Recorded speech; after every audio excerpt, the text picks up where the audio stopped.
Real estate agent Asher Alcoby may be an expert in New York properties, but he's also becoming somewhat of an expert on Chinese taste. This apartment is positioned perfectly in the Tiger side.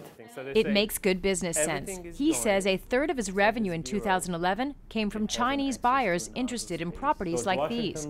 The asking price, $2.9 million. There is a wraparound terrace overlooking the park, and this terrace is accessible from every room. Alcoby says Chinese buyers like apartments with good feng shui, lots of light, and they prefer new buildings. Another marker of a Chinese buyer, they all pay in cash. They just don't want to deal with the paperwork. They have the cash, they like to buy it and be worries-free.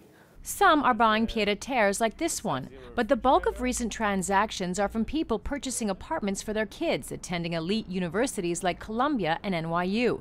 Those apartments range from $500,000 to $1.5 million. Alcoby says unlike European buyers, Chinese buyers want to build a relationship with their real estate agents. It's all about trust. You cannot get a Chinese buyer unless he was referred to you by a person that you know and was satisfied from your service. It appears trust between the two cultures is increasing. According to the National Association of Realtors, between March of 2010 and 2011, 9% of foreign buyers in the U.S. were from China. That's almost double the percentage in 2007.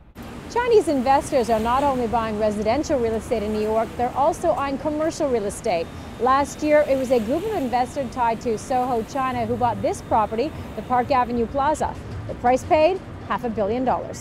Experts say there are many reasons Chinese investors are eyeing New York City. China's strong growth has meant many more can afford the city's high prices.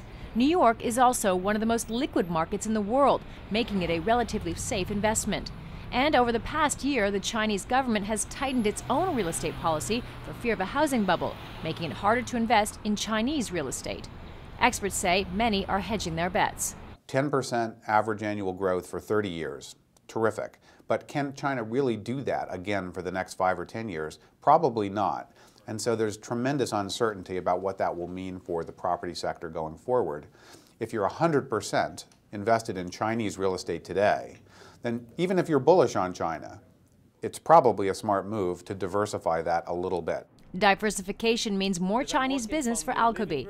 If that trend continues, it would be a sound investment for him to keep brushing up on Chinese likes and dislikes. Karina Huber, CCTV, New York. See Central Park.